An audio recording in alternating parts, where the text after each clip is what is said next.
Bismillahirrahmanirrahim. Assalamualaikum warahmatullahi wabarakatuh.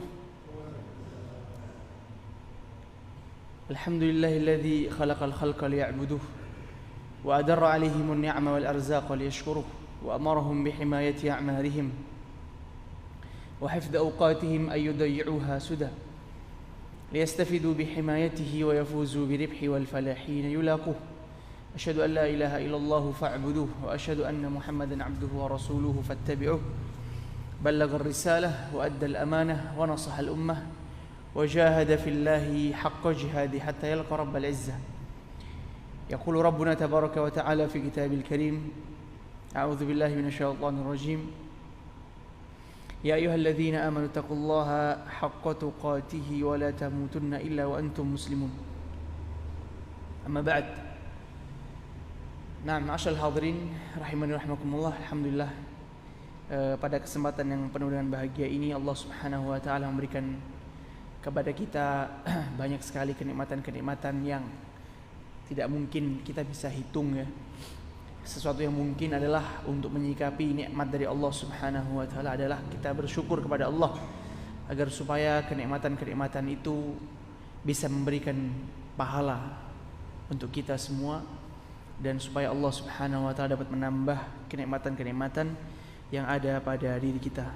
Nah, salawat serta salam semoga selalu tidak kering lisan kita kepada junjungan Nabi besar kita Muhammad sallallahu alaihi wasallam, baik kepada para sahabatnya, kepada istri-istri Nabi sallallahu alaihi wasallam, dan kepada anak-anak dan serta generasi yang senantiasa mengikuti petunjuk Nabi sallallahu alaihi wasallam. Nah, ma'asal hadirin, seperti biasa pada hari Kamis, malam Jumat atau Lailatul Jum'ah, kita akan mempelajari suatu warisan dari Nabi sallallahu alaihi wasallam, yang warisan ini di dalamnya disampaikan perkataan firman Allah Subhanahu wa taala dan disampaikan sabda Nabi sallallahu alaihi wasallam yang khusus dalam materi fikih.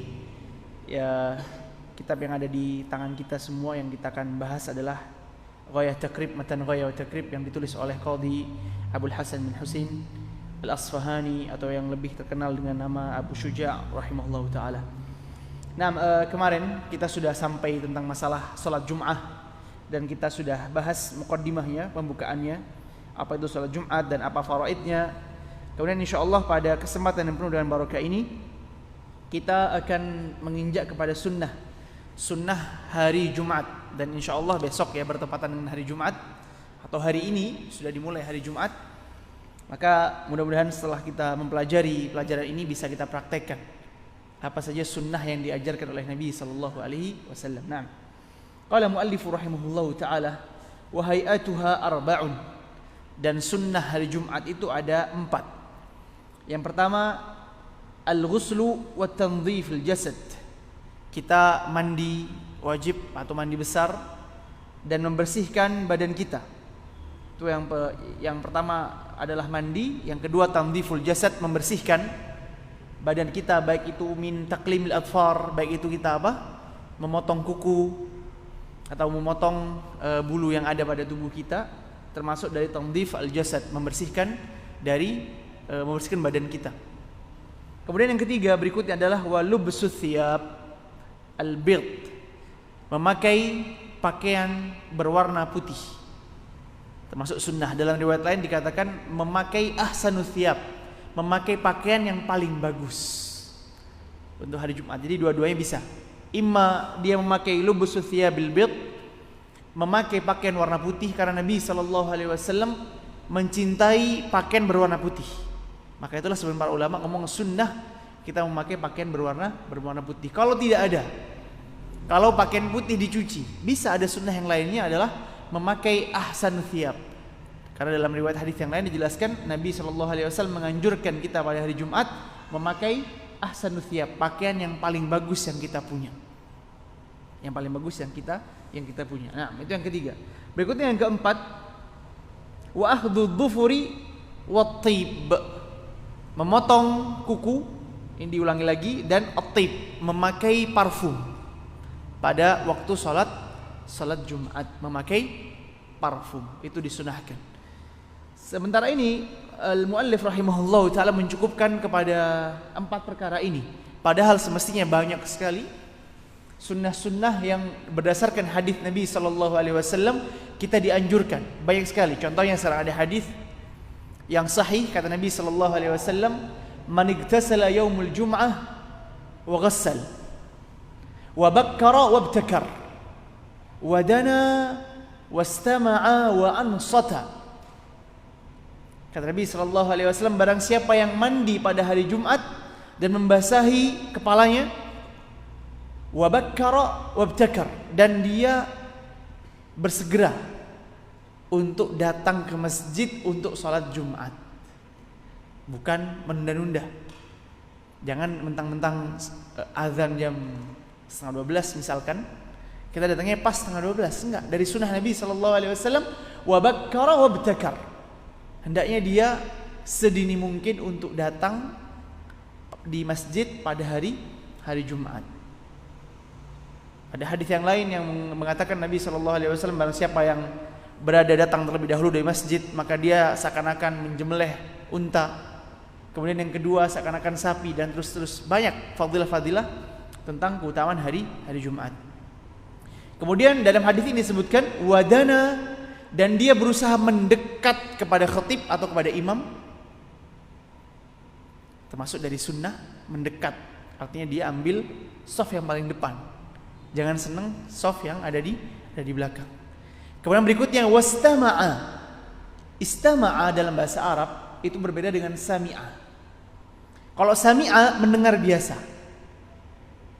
Tapi kalau istama'a mendengarkan dengan perhatian yang benar-benar apa yang khatib sampaikan. Termasuk dari sunnah Nabi SAW. Wastama'a, yakni mendengar plus memperhatikan, bukan mendengar nggak tahu apa yang disampaikan, tapi mendengarkan dan memperhatikan dengan seksama apa yang disampaikan oleh khatib, termasuk sunnah.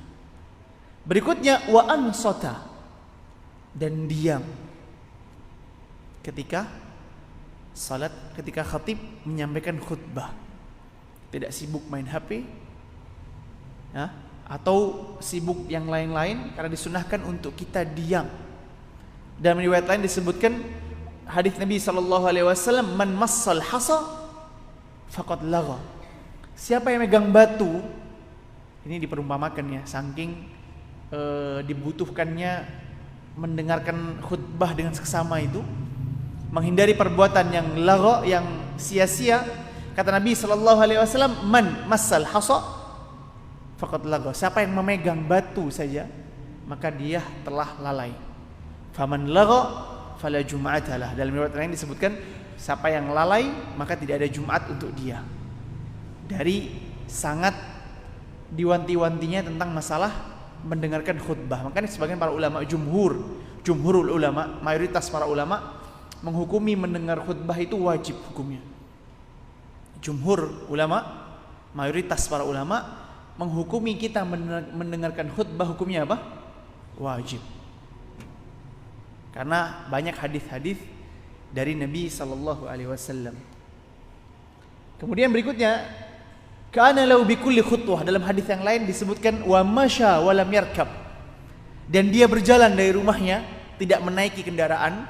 Nah, ada hadis, meskipun dalam hadis lain nggak disebutkan, tapi ada hadis yang khusus wa masya wa lam yarkab, dan dia jalan dari rumahnya dan tidak naik kendaraan. Pahalanya apa? Kana bikulli khutwatin yakhtuha ka ajri sanatin siyamuha wa qiyamuha. Setiap langkah dia menuju masjid akan dianggap oleh Allah Subhanahu wa ta'ala satu langkah seperti dia puasa 1 tahun, atau dia seperti sholat malam 1 tahun. Subhanallah, pahala 1 kali sholat Jumat, luar biasa. Jadi perhatikan ini, semoga kita bisa mengerjakan ya amal-amal sunnah yang insya Allah kita kerjakan. Tapi kadang-kadang kita nggak tahu apa sih yang Allah sediakan untuk kita, apa sih sunnah-sunnahnya. Padahal sunnah-sunnah pahalanya besar. Kana ka ajri siyami sanah atau ka ajri sanatin siyamuha wa qiyamuha. Seperti pahala setahun kita berpuasa, ataupun pahala setahun kita sholat malam. Saatnya apa tadi? Maniktasala, mandi hari Jumat. Boleh mandinya ini di awal waktu, contoh habis subuh, selama di hari Jumat boleh, asalkan diniatkan untuk sholat Jumat. Tidak harus waktunya mepet Jumat. Maniktasala wa bakkara wa btakar, dan dia sedini mungkin datang ke masjid untuk apa? Salat Jumat. Kemudian wadana, mendekat ke imam atau ke khatib, wastama'a, dan mendengarkan khutbah, wa ansata, dan dia diam ketika khutbah disampaikan. Maka pahalanya luar biasa, dan mudah-mudahan kita semua bisa dapat pahala ini semua. Nah, dan banyak hadis yang lain ma'asal hadirin rahimani rahimakumullah yang menjelaskan tentang masalah keutamaan pada hari Jumat itu, pahala apa saja yang disebutkan oleh Nabi sallallahu alaihi wasallam. Nah, kemudian qala muallifu rahimahullahu taala wa yustahabbul insat fi halil khutbah. Menurut buku ini disampaikan yustahab, dan mendapatkan pahala, bukan haram. Mendapatkan pahala orang mustahab, sunnahnya diam ketika mendengarkan khutbah. Di sini jelaskan sunnah karena ma'asal hadirin, mazhab Syafi'i terbagi menjadi dua. Ada qaul qadim, ada perkataan yang lama, ada qaul jadid dalam mazhab Syafi'i, ada perkataan yang baru. Jadi Imam Syafi'i rahimahullahu taala punya dua perkataan. Ada qaul qadim, perkataan yang lama, fatwa yang lama, wa qaul jadid, dan perkataan fatwa yang baru. Dalam dua riwayat ini Imam Syafi'i mempunyai pendapat yang berbeda tentang masalah khutbah. Apa hukum diam ketika khutbah? Pada perkataan yang lama, fatwa yang lama, menurut mazhab Syafi'i hukumnya wajib al-insat. Diam ketika khutbah apa hukumnya? Wajib. Perkataan yang lama, dan ini yang wallahu alam yang lebih rajih, yang lebih mengikuti dalil, yang lebih sepakat sama-sama dalil berjalan mengikuti perkataan yang pertama. Hukum mendengarkan khutbah hukumnya apa? Hukum diam ketika khutbah maka hukumnya apa? Wajib. Dan qaul jadid, perkataan yang baru, Imam Syafi'i berfatwa bahwa mustahab, sunnah, tidak sampai apa? Wajib. Kalau dia diam, dia dapat pahala. Kalaupun ada alasan, ada uzur yang menyebabkan dia harus ngomong, maka diperbolehkan. Menurut mazhab Syafi'i, qaul jadi perkataan yang baru. Tapi mayoritas para ulama Allahu alam dihukumnya adalah insat, diam ketika khutbah hukumnya apa? Wajib. Bahkan di Indonesia pun disebutkan ketika sebelum sebelum imam naik ke atas mimbar. Idza qulta li sahibika yaumul jum'ah wal imamu yakhtub ansit. Ini kita harus ngerti artinya yang disampaikan oleh biasanya ada ya yang menyampaikan. Idza qulta, hadis Nabi sallallahu alaihi wasallam yang disampaikan. Yang disampaikan itu adalah hadis Nabi sallallahu alaihi wasallam. Dengan lafaz idza qulta li sahibika yaumil jum'ah wal imamu yakhtub ansit faqad laghaw. Faman laghaw fala jum'atalah. Kata Nabi sallallahu alaihi wasallam, yang ini disampaikan kebanyakan di masjid-masjid kita yang ada di sini khususnya. Jika kalian mengatakan kepada teman kalian, "Hai, diam." Atau diam. Wal imamu yakhtub, pada saat posisi imam itu berkhutbah, maka orang yang mengingatkan itu, kata Nabi sallallahu alaihi wasallam, faqad laghauta, maka engkau telah lalai. Ustaz kan mengingatkan kebaikan. Nah,